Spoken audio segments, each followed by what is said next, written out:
Continuing from where I left before, हम industrial revolution और उसके इम्पैक्ट्स को देख रहे थे इन्वायरमेंट के ऊपर, ठीक है। उसी के अगले इम्पैक्ट की तरफ आता हूँ, that is wild life extension. क्या होता है अगर आप डिफॉरेस्टेशन कर रहे हैं, अगर आप अर्बनाइजेशन कर रहे हैं और उसके रिजल्ट में हमने डिफॉरेस्टेशन की, इंडस्ट्रीज लगाई, माइनिंग की, हर चीज़ किया, तो वी ऑल नो कि उस फिजिकल कॉन्स्टिट्यूएंट के अंदर ही आपके वो बायोलॉजिकल कॉन्स्टिट्यूएंट्स ऑफ इन्वायरमेंट रहते हैं, ठीक है। उसी बायोलॉजिकल कॉन्स्टिट्यूएंट्स में आपके आ जाते हैं डिफरेंट वाइल्ड लाइफ स्पीशीज़, ठीक है, आपके प्लांट स्पीशीज़ आ जाते हैं, ये तमाम तर चीज़ें आ जाती हैं। अब अगर हम इन्वायरमेंट को इस तरह से एक्सप्लॉइट करें, अपनी फिजिकल इन्वायरमेंट को इस तरह से एक्सप्लॉइट करें, उसी फिजिकल इन्वायरमेंट को आपकी ये वाइल्ड लाइफ भी तो इस्तेमाल कर रहे थे ना, तो अगर आप उनके हैबिटेट को ख़त्म कर रहे हैं तो automatically they have nowhere to go and they become vulnerable.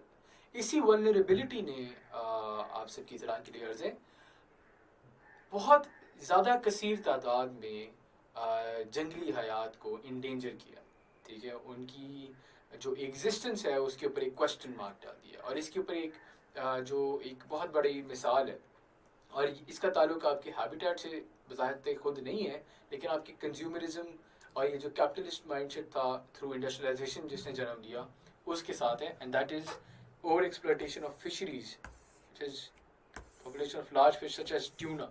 Tuna एक बड़ी इंपॉर्टेंट फ़िश है, बड़ी मशहूर फ़िश है, उसकी तकरीबन 90% के करीब पॉपुलेशन के अंदर जो है इजाफा नहीं बल्कि बतदरीज कमी हुई है, ठीक है। सो ये एक बहुत छोटी सी लेकिन बहुत मोटी मिसाल है आप लोगों को समझाने के लिए कि किस तरह से हमारी अनब्रिडल्ड नेचर ने इन्वायरमेंट के ऊपर किस तरह से नुकसान लाहक किए हैं।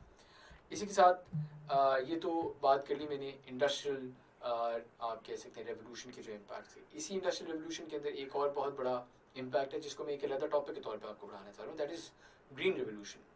ग्रीन रेवोल्यूशन 1950s और 1960s के अंदर इसका तारुफ कराया गया दुनिया को, और इसको जो लीड कर रहे थे he was Norman Borlaug, an American agricultural expert, ठीक है, जिन्होंने एक इनोवेशन लेके आए जिसके अंदर क्रॉप यील्ड को बढ़ाने के लिए ही introduce some formulas which were then manifested in the form of man-made fertilizers, ठीक है। इन्होंने उन फर्टिलाइजर्स का तारुफ करवाया दुनिया को जो कि आज भी इस्तेमाल होते हैं, ठीक है। उसका रिजल्ट क्या था? उसका रिजल्ट था कि इन्होंने मेक्सिको में चूँकि एप्लीकेशन स्टार्ट की थी और फिर वही बीन्स वही चीज़ें वहाँ पे भी गई आपके सब कॉन्टिनेंट के अंदर। ओवरऑल रिजल्ट क्या निकला? Exponential increase in the yield of the crops, ठीक है। एक्सपोनेंशियल इंक्रीज, एक बेतहाशा इंक्रीज हो गया आपकी ओवरऑल क्रॉप्स में, और आपकी जो वर्ल्ड पॉपुलेशन जो कि दिन ब दिन बहुत ज़्यादा इंक्रीज कर रही थी उसके लिए एक सिक्योरिटी मिल गई कि यार चलिए ठीक है, अगर हम बढ़ भी रहे हैं तो not that big of a problem because our crop yield can now sustain us, ठीक है। एक वो जो आप कह सकते हैं ना एक रिलेशनशिप बन रहा था वो सही से आपको आप कह सकते हैं सस्टेन करता हुआ नजर आया, और आपको एक थ्रेट के तौर पे फिर से जो है नहीं फील हुआ, ठीक है। सो इसके साथ साथ क्या था, इसी एग्रीकल्चरल रेवोल्यूशन में, इसी ग्रीन रेवोल्यूशन के अंदर वी सॉ कि आपके जो एग्रीकल्चर को मेंटेन करने की जो टेक्नोलॉजी थी, जो उगाने की टेक्नोलॉजी थी, उसके अंदर भी बतदरीज काफ़ी ज़्यादा इजाफा हुआ। और एसेंशियली स्पीकिंग ग्रीन रेवोल्यूशन क्या थी? It was associated with chemical fertilizers, agrochemicals, newer methods of cultivation and including mechanization. Yes. Increase कितना हुआ था? Increase हुई थी इसकी agricultural trade में of about 4.3% a year between years 1960 and 1980. आप इस अंदाज़ा लगाइए कि 1960 से 1980 की दहाई में 4.3% पर ईयर के हिसाब से आपकी ओवरऑल एग्रीकल्चरल यील्ड जो है वो इंक्रीज कर रही थी। सो दिस वाज फिनोमिनल, कोई शक वाली बात नहीं है। दिस इज पार्टली इसी वजह की वजह से इसी रीज़न की बेस के ऊपर नॉर्मन बोरलॉग को 1970 में नोबेल पीस प्राइज भी दिया। इनको 1970 का नोबेल पीस प्राइज मिला हुआ है।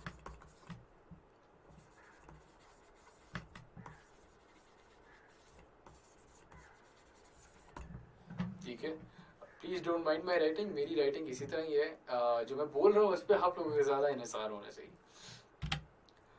इम्पैक्ट्स अगर देखिए बहरहाल कि इसके ग्रीन रेवोल्यूशन की इन्वायरमेंट के ऊपर क्या इम्पैक्ट्स चाहिए, तो वो बहुत ज़्यादा थे इन्वायरमेंट के ऊपर इसके इम्पैक्ट्स। इस हद तक कि हमें उन मसाइल का सामना करना पड़ा शायद जिनके बारे में कभी किसी ने सोचा भी नहीं था। देखिए, जब आप फर्टिलाइजर्स का इस्तेमाल करते हैं ना क्रॉप्स के अंदर, तो वही बात, due to our industrial nature, due to our capitalist nature, people wanted to produce as much crop as possible. उसकी वजह से तब विदाउट कैलकुलेशंस उन लोगों ने इंसेसेंटली और इंक्रीजिंगली फर्टिलाइजर्स का इस्तेमाल किया, इतना ज़्यादा कि वो उतना रिक्वायर्ड भी नहीं था होता।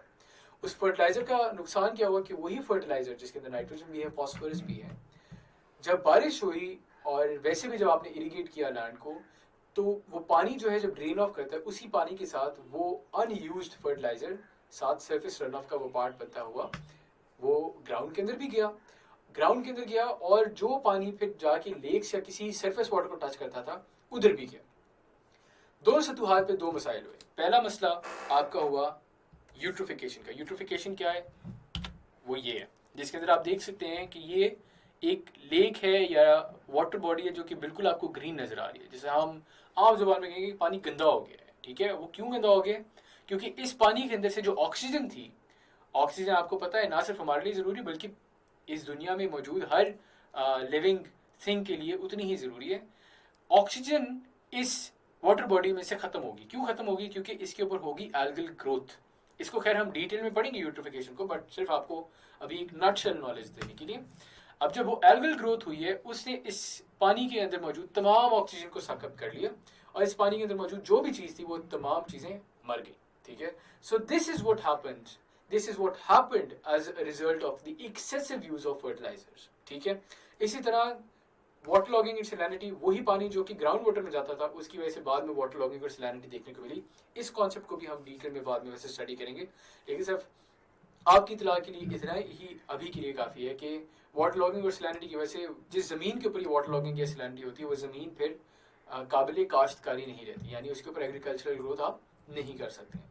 इसी के साथ साथ अगर इसी की एक डायरेक्ट रिपरकशन मिलता है कि अगर एक ज़मीन के ऊपर कोई ग्रोथ नहीं हो सकती, तो वो automatically it moves towards desertification. ठीक है, अगर ग्रोथ नहीं है तो वो ऑटोमेटिकली एक डेजर्ट की तरफ उसका सफ़र जो है वो स्टार्ट हो जाता है। फिर एक और इसका मसला, fertilizers became a prime source of greenhouse gas emissions।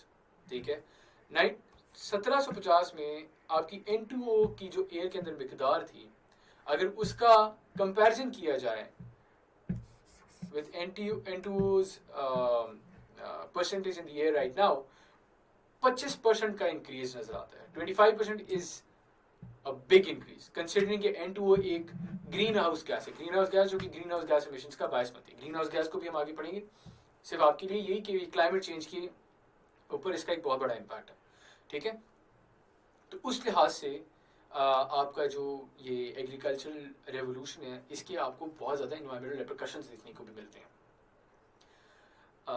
End of course जहाँ पे आपकी डिसर्टिफिकेशन हो रही है, वहाँ पे आपके फिर लॉस ऑफ नेचुरल हैबिटेट भी आपको नजर आएगा। अगर वहाँ पे ग्रोथ नहीं है तो नेचुरल हैबिटेट आपका लूज करेगा।